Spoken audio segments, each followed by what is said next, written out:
To get started, let's make good use of our screen space and set up our preferences. First off, I'd like to hide these tabs, so I'll grab the main tab and drag it off of the panel. Right-click over the bar and uncheck the tab panel. Then redock the main toolbar. To save a little more room, I can go to Customize, Preferences, and then under the General tab, uncheck Use Large Toolbar Buttons. For the changes to take effect, I'll need to restart Max.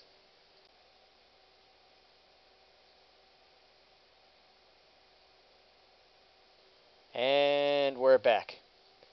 We won't be needing these grids, so using the shortcut G will hide them. Now the next time I reset Max, the grids will come right back.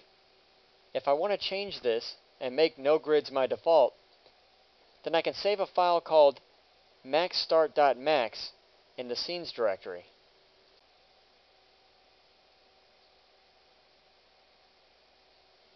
If you're planning on using Max a lot, then you might want to think about getting a wheel mouse. You'd be surprised how many of your commands are simply viewing commands, like zoom, pan, and arc rotate, all of which can be done very quickly with the wheel. You should also try to get used to using shortcut keys. These two things will save you a lot of time. Now to go over the tools of box modeling. So like the name implies, let's start with a box. Before we add our Mesh Smooth modifier, which is the basic tool for box modeling, we'll need to collapse our stack to an editable mesh. To do this, click on the Edit Stack button, or simply right-click on the box and convert it to an editable mesh. Now to apply Mesh Smooth. Under the Modify panel, click More, then click Mesh Smooth. To save a step later, let's configure it into our buttons, along with a few others we'll need.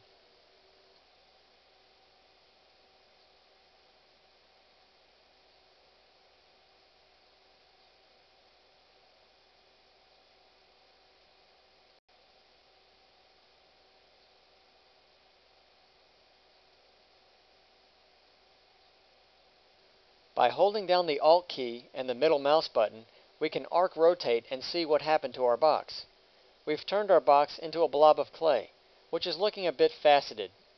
So the first thing we want to do is increase the number of faces, or iterations. Don't use more than you need. You can always increase this later if you need to. Scroll through the 3 different Mesh Smooth types and see what slightly different effects they have, and what options become open or grayed out. For the most part, the default setting of NURMS is fine and will give us our smoothest result. Also, if your scene is crowded with geometry and you want to free up some virtual memory, you can lower the display of iterations and have it render with a different value. New to Release 3 is the Transform Gizmo. There are times when the Transform Gizmo can be very helpful and times when it just gets in the way. With my Move key selected, the gizmo becomes active. To change this, I can hit the shortcut X or hide it altogether under Views. To change the size of the gizmo, I can go to my preferences and type in a new size and even hide the XYZ labels. Or hit the plus and minus keys on the main keyboard, not the number pad, to increase or decrease the size of the gizmo.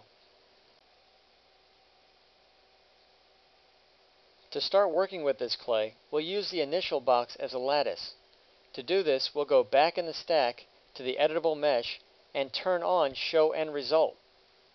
Now when we turn on the subobject menu, we can see the initial box we made in wireframe before we put the Mesh Smooth modifier on it.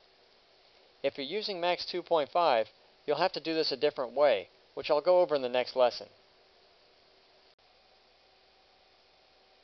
By working back in the stack and showing the end result, we can sculpt the clay many different ways. Let's start with vertices. We can use Move, Rotate,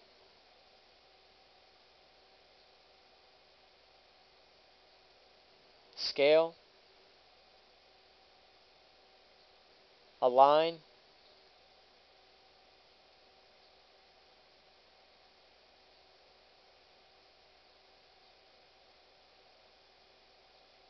weld,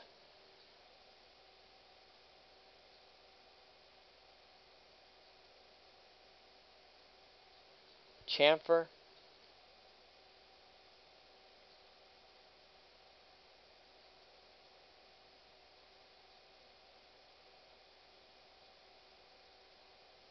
and even change their weight.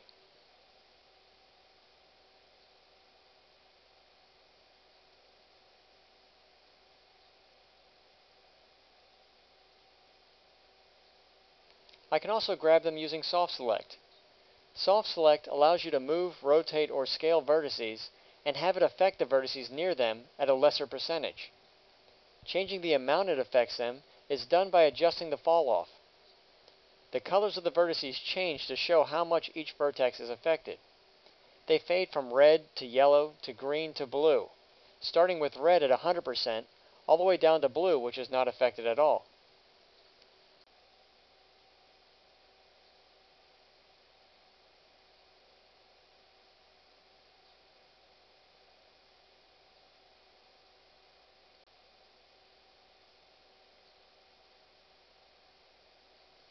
Now on to edges.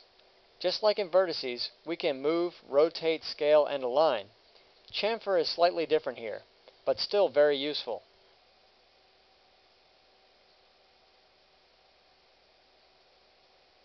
We've also picked up some new tools. We can cut or divide faces to add more detail in a specific area.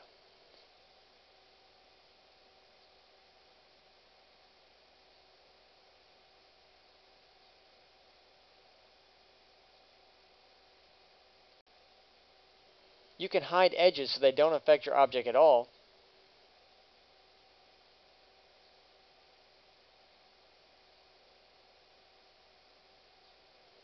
And you can turn edges to change the effect that they have.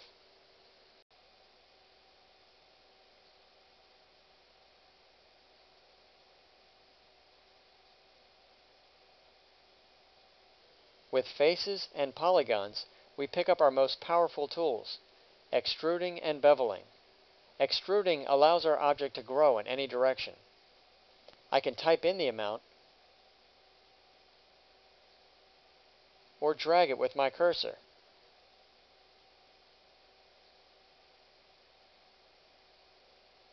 Either way, it doesn't retain the amount I enter, so to change it later, I would just grab the face and move it where I need it.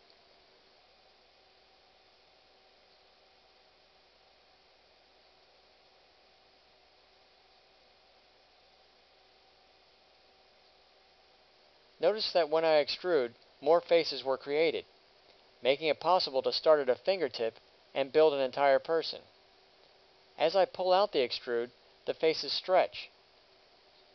To flatten out an area or add more faces at the end, just extrude a small amount. Bevel is two steps in one. It's an extrude command combined with a scale command to save a step.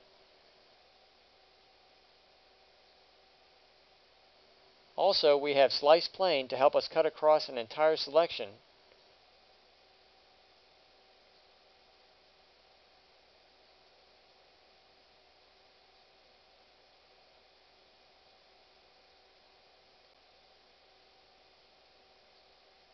And make planar to level it out.